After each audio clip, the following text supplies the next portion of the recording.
একটু সামনে করবো তারা ঢুকতে পারতেছে না ভাই ভাই আমরা চলে যাই ভাই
গাজীপুর মহানগর বিএনপির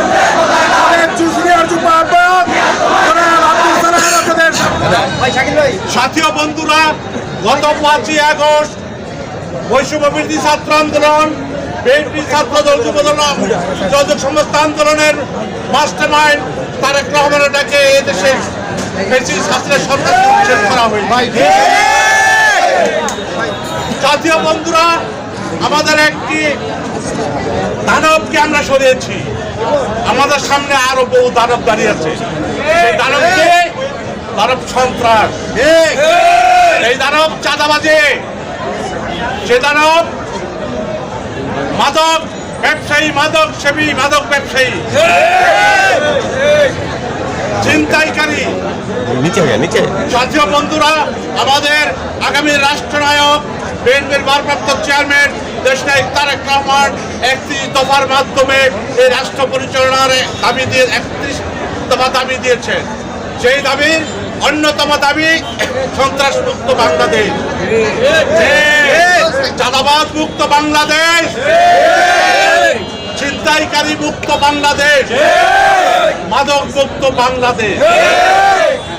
আগামীর বাংলাদেশ হবে এগুলোর সমন্বয়ে তারেক রহমানের বাংলাদেশ, দেশনেত্রী বেগম খালেদা জিয়ার বাংলাদেশ, শহীদ রাষ্ট্রপতি জিয়াউর রহমানের দ্বারা বাংলাদেশ হবে। আমরা গাজীপুর মহানগর বিএনপি এবং এর অঙ্গ সহযোগী সংগঠন আজ বিক্ষোভ করেছে এগুলোর বিরুদ্ধে।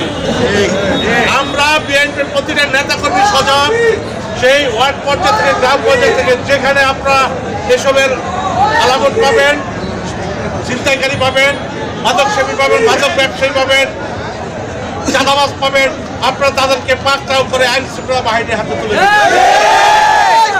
আমরা ফ্যাসিস্ট সরকারকে সরিয়েছি বহু রক্তের বিনিময়ে। প্রয়োজনে এই বাংলাদেশে এই রাজপথে আবারও তাজা রক্ত ঢেলে দিব। সন্ত্রাস, চাঁদাবাজ, মাদক ছিনতাইকারীর মূল উৎপাদন করব আমরা। তারেক রহমানের স্বপ্নের বাংলাদেশ, এদেশের জনগণের স্বপ্নের বাংলাদেশ আমরা করব। আমরা ভোটাধিকার আদায় করব, আমার ভোট আমি দেব। পরিশেষে আমি আজকের এই সমাবেশে উপস্থিত হওয়ার জন্য আমার দলের প্রতিটা নেতা কর্মী ভাইদেরকে জানাই ধন্যবাদ। আপনারা আজকে যেভাবে বিক্ষোভ করেছেন সেভাবে প্রতিটা মুহূর্ত সজাগ থাকবেন, প্রতিটা ঘরে ঘরে সজাগ থাকবেন, মহল্লায় সজাগ থাকবেন, পাড়ায় থানায় পুরা মহানগরে সজাগ থাকবেন। এই গাজীপুর মহানগরকে ছিনতাই মুক্ত, সন্ত্রাস মুক্ত, মাদক মুক্ত করার দায়িত্ব আমাদের। আমরা এটা করব। এই প্রত্যয় নিয়ে তারেক রহমানের সেই বাংলাদেশ গড়ার প্রত্যয় নিয়ে আমরা আজকে সমাবেশ শেষ করব।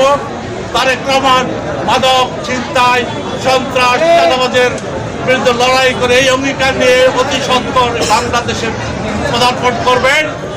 আগামী দিনে প্রাণ নেতৃত্বে আমরা রাজপথে মিছিল করবো, গণতন্ত্র পুনঃপ্রতিষ্ঠা করবো, এই আশাবাদ ব্যক্ত করে সবাইকে আবারও ধন্যবাদ জানিয়ে আমি আমার সংক্ষিপ্ত বক্তব্য শেষ করতে হবে।